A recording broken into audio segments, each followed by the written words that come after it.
My name is Juliana Hart. I'm 33 years old, and everything changed the night my father told me to leave.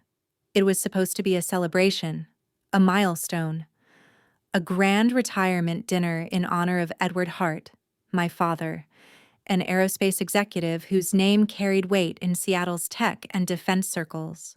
The rooftop ballroom at the Elliott Bay Regency glittered with success that night, glass walls reflecting the city lights, white linens crisp, champagne flowing. It was filled with people who mattered to him, but not, apparently, me. I should have known better. But I went anyway, because a part of me, a quiet, aching part, still believed there was a chance he might finally see me, acknowledge me, maybe even say he was proud. Instead, as the final speech of the evening began, I sat next to my husband Noah at table 12, far from the head table where my siblings basked in the glow of our father's attention. I watched as guests leaned forward, eager to hear what Edward Hart would say in his final address as the senior VP of SkyWest Dynamics. My heart was already beating too fast. I'd barely eaten. My fingers trembled on the stem of my wine glass. He started with what you'd expect, thanks to mentors, stories about his early years, appreciation for colleagues. Then he pivoted. A man's legacy, he said, isn't built only in boardrooms, it's carried forward by his children. For a second, something in me soared. Was this it? He turned toward Spencer, my brother, praised his brilliant financial mind, his incredible work ethic. Applause. Then to Meredith, my sister. A leader in modern medicine, a credit to our family name. More applause. And then, silence. He looked across the room and his eyes landed on mine. "You can leave," he said, clear and loud enough that a hush rippled over the entire banquet hall. At first I didn't understand. Maybe he was joking. But the silence that followed confirmed everything. No smirk, no hint of irony, just his cold, calculating stare. My chest collapsed inward. My ears rang. I felt every eye in the room swing toward me like a spotlight, watching, waiting to see what I would do. I stood slowly, my legs unsteady under me, shame burning up my neck. I was about to step away when the scrape of a chair beside me froze everything. Noah had stood up too. I glanced sideways, barely able to breathe. His face was calm, but his eyes were burning, and what he did next, what he said next, would change everything. Not just the mood in that room, not just my father's carefully choreographed legacy, but the trajectory of my life. But before I tell you how it all unfolded, I want to pause for a second and say this. If you've ever felt like the outsider in your own family, if you've ever bent yourself in half trying to earn love that should have been given freely, this story is for you. Because that night I walked into a room hoping to belong, and I walked out finally realizing I didn't have to. I didn't grow up poor. I grew up invisible. In Bellevue, a place where lawns are manicured and everything is performance. We had a perfect house, perfect family photos, and a father who ran the place like a quarterly board meeting. Edward Hart was not a man who yelled.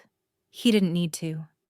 His disappointment was so potent, so carefully wielded that it carved you up silently. He believed in potential and optics. Everything we did was filtered through how it reflected on him. From the time we were children, Spencer and Meredith were chosen. He called them the legacy bearers. She won science fairs. He gave financial tips to his classmates at 12. They were golden. I loved books. I wrote short stories in secret. I once got caught sketching characters on my math worksheet and was grounded for a month, not because I misused school time, but because, what if someone saw? At 12, I practiced for weeks to play Claire de Lune on the piano for my mother's birthday. It was a small family recital. I messed up one note, just one, And I remember my father standing abruptly and leaving the room mid-performance. That's the moment I learned. Perfection was the price of love. My mother, Marianne, was soft, kind, and quietly terrified of conflict. She would tuck me in at night and whisper that I was enough, but she never stood up to him. And when we lost her to cancer when I was 21, it felt like someone had removed the last bit of oxygen from the house. After that, I stopped trying to be part of it. College was my escape. I went to the University of Washington, studied English literature, and worked 3 jobs to stay enrolled because my father refused to pay for a daydreamer's degree. I remember showing him my first published short story. He didn't even read it. He said, "You still have time to do something real with your life." When people ask me why I don't speak to my family much, I lie and say we're just all busy professionals. The truth is, there's no space in their world for someone like me. And yet, when the retirement invitation arrived, cream cardstock with gold-embossed lettering and a line at the bottom that read, "Family is legacy," I stared at it for 20 minutes before I said to Noah, "Maybe this is his way of reaching out." Noah didn't believe it, but he said, "If you want to go, I'll be right next to you." And he was. He always is. That night, I put on a navy blue dress, curled my hair, and stood in front of the mirror wondering if I could hold it together.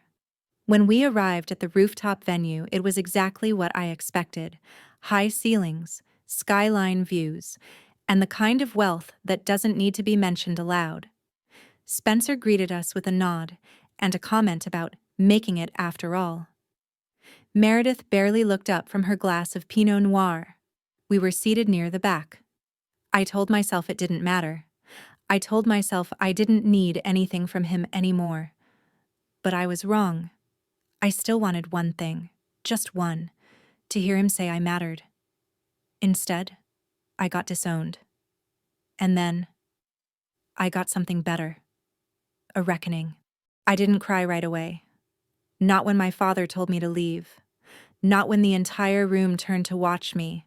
Not even when I stood, legs trembling, every muscle in my body screaming for me to disappear. I didn't cry, because shame has a way of numbing everything else. But what I remember most clearly, even now, was the sound. Not the gasps from the guests. Not the clink of champagne glasses or the hush that fell over the rooftop ballroom. It was the sound of Noah, my husband, pushing back his chair. He stood with such deliberate calm that, for a moment, I thought I imagined it. The look on his face wasn't anger. It was resolve. The kind of resolve that's born when someone you love is hurt in front of a crowd and you decide, not this time. My father noticed him. Everyone did. "Sit down," my father said, voice sharper now. "This doesn't concern you." Noah didn't move. Instead, he reached for his water glass, clinked his spoon against it, a soft, precise chime that cut through the silence like a blade. "I'd like to make a toast," he said. My breath caught in my throat. He didn't raise his voice. He didn't yell. But somehow, he commanded the room more completely than my father had all evening. "To the woman Richard Hart failed to acknowledge tonight," Noah began, "and to the strength it takes to be kind when kindness isn't returned." You could hear a pin drop. "I'm Noah Bennett," he continued, "Juliana's husband. Since Richard has shared his version of legacy tonight, I'd like to share a bit of truth." Across the room, my father's face flushed red. He took a step forward. "That's enough." Noah didn't flinch. "By all means, call security. But I wonder how the press would cover a beloved executive having his daughter and son-in-law removed for refusing to be silenced." That stopped him cold. Noah went on, calm and steady.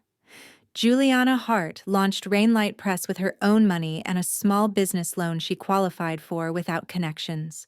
In 5 years, she's published over a dozen titles that gave voice to people major publishers ignored. Last year, she was shortlisted for the Cascadia Literary Award." People murmured. A few heads turned my way. Noah looked straight at my father. She did this without your help, without your support, without even your approval, because she believed in something, because she made something real. There was a weight in his voice now, a quiet anger sharpened by love. And while your golden children chase hedge funds and hospital accolades, you failed to notice the daughter who sat beside your wife every night as she faded from cancer, reading poetry aloud because she couldn't bear the silence. The breath I had been holding collapsed into my chest. My hands shook. Noah turned to the room. Real family doesn't withhold love based on performance.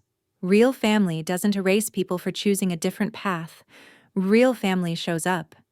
And tonight, you all saw what a legacy of silence looks like. But I'm here to tell you, Juliana's story isn't silence, it's strength. He raised his glass. To the woman who deserved better, but built better anyway. Then, without waiting for applause or acknowledgement, he set the glass down, took my hand, and walked me out. No one stopped us. Not a single person. And yet, as we exited the banquet room, I felt the invisible eyes behind us, their gazes heavy with discomfort, confusion, and in some cases, quiet admiration.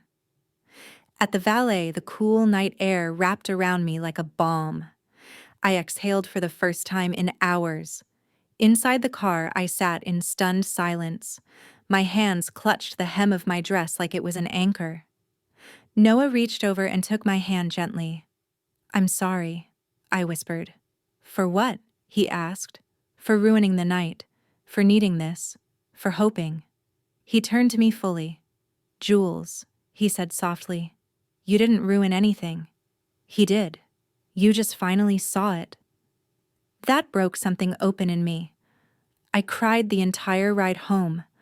Ugly, messy sobs that shook my shoulders and soaked Noah's shirt as he pulled me into his arms on our living room couch. 3 decades of trying to prove I belonged, trying to be the daughter he'd finally accept. And in one moment, my father had made it clear. I never would be. The next morning, I couldn't get out of bed. Noah brought me tea, canceled his morning meetings, sat beside me in silence until I could speak again. Then, around 10:30 a.m., my phone buzzed. A text from my sister Meredith. "You always find a way to make everything about you. That was Dad's night. You and Noah ruined it." I stared at the screen for a long time, and then I did something new. I didn't respond. Because I finally realized I didn't owe them anything. Not an explanation. Not an apology. Not another piece of myself offered on the altar of someone else's comfort. 3 hours later, my phone rang again. This time it was Spencer. I almost didn't answer, but some part of me still hoped, still wondered. I picked up. "That was something," he said after a long pause. "I didn't plan it," I replied. "Noah's speech," he added. "Was it true?" I didn't say anything. The part about the money, the apartment. Now I spoke. "Yes, I gave it to you when your credit was shot and you needed a cosigner." Another pause. "Why didn't you ever use that against me?" he asked. "Because I didn't help you for leverage, Spencer. I helped you because you were my brother." It was the closest we'd come to a real conversation in years. "Look," he said finally, voice softer. "What Dad did, it wasn't right." It wasn't an apology, but it wasn't nothing either. And somehow that mattered. Over the next few days, something inside me started shifting. I wasn't okay yet. Not even close. But for the first time in years, I started to think maybe I could be. I called in sick to work and spent the week doing almost nothing. I didn't write. I didn't answer emails. I stared at the walls, took long showers, and cried without needing to explain why. And Noah? He just stayed. He made sure I ate. He watched bad TV with me. He told me, over and over, "You're not broken. You're just waking up." I didn't believe him at first, but somewhere inside, I wanted to. The following Monday, I walked into work at Rainlight Press like a ghost wearing my own skin. I must have looked how I felt. Vacant, hollow, because Melanie, my managing editor, took one look at me and said, "Office, now." I tried to smile. Failed. Inside, she closed the door behind us, sat me down, and poured me a mug of tea. "I saw your father's retirement photos on LinkedIn," she said softly. "And I saw the comments. Something happened." I looked down at my hands, wrapped tightly around the mug like it could steady me. "He disowned me, publicly, during his speech." She didn't flinch, just nodded once. "Take the week off. No questions, no guilt. We'll handle the proofs and distribution meetings. You focus on you. I can't just abandon the press." "You're not," she said firmly. "You're healing, that's different." That afternoon, I lay on my couch in silence. No emails, no meetings, no calendar alerts. Just me and my thoughts. At first, they screamed. Then they whispered. Then they scattered like leaves in wind. The next morning, Noah set a printed list in front of me. "What's this?" "Therapists," he said, tapping the top of the sheet. "Specialists in emotional trauma and family abuse." I didn't respond right away, but that evening I called Dr. Elise Rowan. Her voice was warm and direct. She didn't sound like someone who needed fixing me, just someone who wanted to understand. We scheduled an intake session for the following Tuesday. That Friday my phone rang. The caller ID, Vivian Clark, my father's older sister. We hadn't spoken in almost a year. I debated letting it go to voicemail, but something told me to answer. Her voice was measured, with that polished tone she always used for formal events and controlled conversations. "I want to talk," she said, in person, about the other night. I agreed to meet her for coffee at a quiet place near Capitol Hill. She arrived dressed in pearls and restraint. After a moment of small talk, she leaned forward and said, "What your father did was cruel. Even I was shocked." "I appreciate you saying that," I said cautiously. She reached into her bag and pulled out a manila envelope. "These belong to you." Inside were photographs I'd never seen. My mother smiling with me in her arms. My father, yes, my father, holding my hand at a pumpkin patch. Another of us laughing on a fishing boat. "He wasn't always like this," Vivian said softly. "After your mother got sick, he changed. Something in him hardened." "That doesn't excuse what he's done." "No," she agreed. "But I thought you should know. He did love you. He just didn't know how to keep loving once life got messy." I closed the envelope carefully. I couldn't look at the pictures again yet, but I didn't throw them away either. The therapy session with Dr. Rowan was like stepping into a foreign country where everything made uncomfortable sense. She asked about my childhood, my family dynamics, the pressure, the conditional love. And then she said something that cracked my foundation wide open. "Juliana," she said gently, "has anyone ever explained emotional abuse to you?" I froze. I wouldn't call it that," I said. "He never hit me, never screamed. But he withheld affection, used approval as currency, isolated you emotionally, invalidated your dreams, publicly humiliated you." Each word landed like a strike against a stone wall I didn't know I'd built to survive. "Yes," I whispered. She didn't try to explain it away, didn't soften it. "That's abuse," she said. "And you survived it. But now it's time to learn how to live beyond it."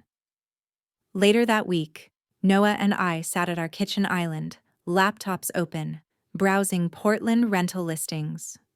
"You're serious about moving?" I asked. "Are you?" I looked around our condo. It was lovely, familiar, but filled with ghosts of people I no longer wanted to chase. "I think I am," I said. "Then let's do it." He had an offer pending from a Portland-based company developing publishing software. Fully remote 3 days a week. Higher salary. Better balance. It felt like a sign. A week later, I told Melanie I was relocating the press. She didn't blink. "Wherever you go, Rainlight goes with you," she said. "Your vision is bigger than this city anyway." As our plan began to take shape, something unexpected happened. My phone buzzed with a new message from Spencer. "Can we talk? About Dad? About everything?" I didn't answer immediately, but I didn't ignore it either. That weekend, Spencer and I met at Discovery Park, where we used to hike as kids. He looked tired, older, like the weight of keeping up appearances had finally started to show. "I started therapy," he admitted, after that night. Couldn't stop thinking about what Noah said. We walked in silence for a while. Then he said, "You were always braver than me." That stopped me cold. "I was the obedient one," he continued. "You were the one who knew who she was." I didn't know what to say. I still wasn't sure I believed it. But it was the first time in years I saw my brother without the mask. Back at home that evening, I sat down at my desk, opened a new journal, and wrote, "My father disowned me in front of everyone I used to think I needed to impress. But what I gained that night was more than his approval could ever have given me: clarity, the courage to let go, and a man who stood up for me when I couldn't stand up for myself." That night, I slept through the entire night for the first time in months. 1 week after our decision to move to Portland, I found myself sitting on the floor of my home office, surrounded by a mess of moving boxes and old memories. It was supposed to be a day of packing, of sorting through the clutter of our life in Seattle. But instead, I opened a drawer and found something that stopped me in my tracks. A bundle of rejection letters from the early days of Rainlight Press. Typed, cold, polite. "Not the right fit for our catalog. We wish you the best with your efforts." I smiled, bittersweet. Every single one of those letters represented a moment I could have given up, but didn't. And the only person who had ever truly celebrated those small wins with me was Noah. Not my father. Not my siblings. And certainly not Edward Hart, the man who had once called my dreams a hobby in front of his peers. The same man who, last week, had called me 7 times between midnight and dawn. I didn't answer any of them. I couldn't. Not yet. The messages varied. Anger, defensiveness, threats, even one that almost sounded like regret. But not once did he say the word I needed to hear: sorry. My next therapy session with Dr. Rowan began with a question. "Have you ever written a letter you never intended to send?" I blinked. "No." "I'd like you to try," she said. "A letter to your father. Say everything. No filters. No softening. You don't have to mail it. You just need to write it." That night, after dinner, Noah went to bed early. I stayed in the office, lit a single lamp, and picked up a pen. "Dear Dad, you may never read this, but I need to say it. I hate what you did to me. I hate that you made me believe I was never enough. That love had to be earned with grades, jobs, obedience. I hate that even now, a part of me still wants your approval, even though I know I'll never get it. I hate that I wasted years trying to be the version of myself you might finally choose to love." The words poured out of me like a dam breaking. I didn't stop to think. I just wrote. Pages and pages, tears staining the ink. When I finished, my hand was cramped and my heart felt raw, but also relieved. I placed the letter in a drawer. No envelope, no intention to send, just release. Around that same time, I received a surprising email. Subject line: solidarity from someone who's been there. It was from Vivian Clark's former assistant at Sky West Dynamics, someone I barely remembered meeting once or twice at events. Her message was brief but powerful. "I was there that night. I saw what happened. And for what it's worth, Your husband's words gave me the courage to leave a toxic job I'd stayed in far too long. I'm building something new now. Because of you. I sat with that email for a long time. Because sometimes, it's not the crowd that applauds you that matters. It's the one person who whispers, "Me too." As the move approached, I began packing not just boxes but emotional baggage. Spencer called weekly now. Slowly, tentatively, we were building a new kind of sibling bond, one based on honesty, not performance. Meredith, on the other hand, sent a formal wedding invitation addressed only to Noah. Inside was a post-it note, "No drama, please." I didn't reply, but I mailed a wedding gift anyway, a set of crystal glasses with a card that read simply, "Wishing you peace." No sarcasm, no spite, just truth. In our final week in Seattle, Noah came home with a manila folder. "I signed the offer," he said, grinning. "It's official." His new company was based in Portland. The job would allow him 3 remote days a week. The salary was generous. The team? Supportive. And best of all, the office was just 2 blocks from a small studio space I'd already been eyeing for Rainlight's new home. We clinked glasses of sparkling cider that night, standing in the middle of our half-packed living room. "We're not running away," he said. "No," I agreed. "We're running towards something." 2 days before the move, my phone buzzed again. Meredith this time. "Dad's asking for you. Probably nothing. Just thought you should know." I stared at the message for a long time, then set the phone down. No panic. No trembling. Just stillness. It wasn't indifference. It was clarity. That message wasn't a door I had to walk through. It wasn't even an open door. It was a mirror, reflecting how often my family shifted emotional responsibility back onto me. And I wasn't playing that game anymore. The night before our move, I found myself in the nursery we just painted. Yes, nursery. I hadn't shared it with many people yet, but I was 17 weeks pregnant. We were waiting to tell the world, waiting for this next chapter to settle in before announcing it. But in that quiet room, I placed a hand on my belly and whispered, "You'll never have to wonder if you're enough." And I meant it. Every word. The next morning, as we drove toward Portland with our car packed to the brim, Noah reached over and held my hand. "Second thoughts?" I smiled. "No, just saying goodbye to the version of me that needed his love to feel whole." He squeezed my hand. "She got you here, but she doesn't have to come with us." I nodded, because I was finally ready to leave her behind.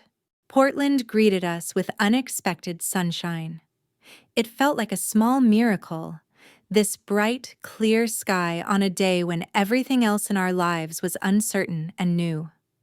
The house we'd rented in the Alberta Arts District had creaky floorboards, a tiny backyard garden, and walls painted soft, calming colors by the previous tenant. I loved it immediately. We didn't have much furniture yet, just the essentials. A bed, a couch, a dining table that wobbled slightly, and a rocking chair I'd found at a vintage store for the nursery. But even in its sparseness, this house felt more like home than the one I grew up in ever had. That first week, Noah set up a temporary desk in the living room, and I carved out a little corner by the window for my laptop and notebooks. Rainlight Press would reopen in 3 weeks, and I had authors to meet, a local printer to vet, and a small launch event to plan. But none of it felt overwhelming. Instead, it felt like freedom. For the first time, I was building something entirely on my terms. I started weekly sessions with Dr. Rowan over video call. She helped me understand the triggers that still showed up, like when a client canceled last minute and I immediately spiraled into self-blame, or when I received praise and instinctively downplayed it. "These aren't flaws," she reminded me, "they're scars, but they don't have to define you." One morning, after a long walk through Forest Park, I sat on a bench and realized something. I hadn't thought about my father in days. Not out of denial, Just quiet. The space he used to occupy in my mind had grown smaller, like a house I no longer lived in, and I wasn't rushing to revisit it. Meanwhile, Rainlight began thriving in its new city. We partnered with a local nonprofit that supported young writers from underrepresented communities.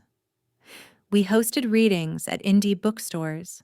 I was invited to speak on a panel about the future of small presses. And the best part? I started enjoying it again. No longer driven by the need to prove myself, I could simply create. Noah came to every event, held my hand before I went on stage, gave me flowers after. "Do you realize how far you've come?" he asked me one night after a reading. I shook my head, smiling. "Not really." "Well," he said, "I do, and I'm proud of you. Every day." 3 months into our Portland life, I received a package at the office. No return address. Inside was a book. Wuthering Heights. Leather-bound, with a handwritten note on the inside cover. "Your mother once told me this was your favorite. I found it while packing up her old things. I'm sorry, I never read it with you. E.H." I stared at the inscription for a long time. Was it an apology? Maybe. Maybe not. I didn't feel the need to respond. I placed the book on my shelf beside our newest releases. A reminder. Not of him, but of how far I'd come. That summer, Spencer visited for a weekend. He brought his new girlfriend, a quiet, kind woman named Claire, who taught kindergarten and had a calming presence I'd never seen him respond to before. Over dinner, he admitted something I wasn't expecting. "I've been reading," he said, "about emotional abuse, about family systems. I think I get it now. What you went through." It wasn't a grand apology, but it was honest, and for the first time it felt like we were standing on level ground, not competing, not performing, just siblings. We hosted a backyard dinner the night before they left. Fairy lights strung between fence posts, glasses of sparkling cider clinking, music playing softly from a speaker near the deck. I looked around at the people gathered. Noah, Claire, Spencer, a few new author friends, neighbors we'd grown close with. It hit me then. This was my family. Not the one I was born into, but the one I'd chosen. After dessert, Noah stood and raised his glass. "To Juliana," he said, "who proved that letting go of what breaks you is the first step to building what heals you." I blushed, laughed awkwardly, but my eyes stung with tears. Because I believed him. And more importantly, I was starting to believe in myself. Later that night, as we cleaned up, I found myself thinking about my daughter. Yes, daughter. We'd just found out that week. A little girl. The ultrasound showed her tiny curled-up form, a flutter of a heartbeat, and Noah had cried openly in the room while I squeezed his hand. "We'll name her after your mom," he whispered. "If you want." I nodded, overcome. Eleanor. The next day, I wrote something in my journal. "She'll never have to earn my love. Not through perfection, not through sacrifice. She will know from the very beginning she is already enough." It was a promise, and I intended to keep it. A year after the night my father told me to leave, I stood in my Portland kitchen with my daughter in my arms. Eleanor Juliet Bennett, born 3 weeks early, healthy, determined, and with a pair of steel gray eyes that somehow reminded me of both my mother and myself. She was barely 4 months old, but she already had the quiet intensity of someone watching the world a little deeper than others. Outside, Noah was grilling in the backyard, laughter from our guests floating in through the open windows. It was our first real gathering since Eleanor's birth. A small housewarming/baby welcome/we survived the year party. Friends from Rainlight Press, new neighbors, and even a few long-distance colleagues who made the trip. I looked around at our home. Sunlight glinting off the glassware, a stack of picture books on the coffee table, fingerprints on the windows, a trail of baby socks leading to the hallway. It was not perfect. It was ours. And it was enough. As guests toasted glasses and Noah charmed everyone with baby in arms stories, Spencer pulled me aside. He'd flown in the night before, alone this time, his relationship with Claire having ended gently but mutually. He looked relaxed, healthier. We sat on the back steps and watched the sky darken into a pink dusk. I talked to Dad. He said quietly, "Last week." I didn't respond. He's not the same. Slower. After the stroke, it's like he lost a layer of armor, but not the core. I nodded. I knew that feeling too well. The shell can crack, but the center rarely changes. He asked about you, about Eleanor. That part made me pause. I told him she's beautiful, and that she won't grow up needing to prove her worth. I smiled. "Thank you." He didn't say much after that, just nodded. "That sounds about right." Spencer turned to face me more directly. "I wish I'd stood up for you sooner. I wish I'd seen it." "You're seeing it now," I said. "That matters." He nodded. "I'm trying. For myself, too. Not just for you." We sat in silence for a while, watching Noah dance across the patio with Eleanor cradled in one arm, music playing from an old speaker. "She's going to have such a different life than we did," Spencer said. "That's the point," I replied. Later that evening, once the last guests had trickled out and Eleanor was asleep in her crib, I found myself in the nursery, rocking gently in the chair Noah had refinished with his own hands. I held a photo in my lap. It was the one my Aunt Vivian had given me months ago. Me as a toddler on my father's shoulders, both of us laughing, both unaware of the years that would come after. I didn't hate the photo anymore. I didn't love it either. I just accepted it for what it was. A moment. A fragment. A part of the story, but not the ending. That had taken the longest time to understand. My father's cruelty, his silence, his rigid expectations, those were all real. They shaped me, but they no longer defined me. He didn't get to be the narrator of my life anymore. I did. A few days later, I received a package in the mail with no return address. Inside was a slim envelope and a card with familiar handwriting. It was from my father. Inside, a single sentence. I was wrong. No explanation. No defense. Just those 3 words. I didn't cry. I didn't rush to call. Instead, I tucked the note into Eleanor's baby book. Not because I wanted her to know about his apology, but because I wanted to remember that even closed doors sometimes leave space for light. I wasn't building a life around his regret. I was building one from my truth.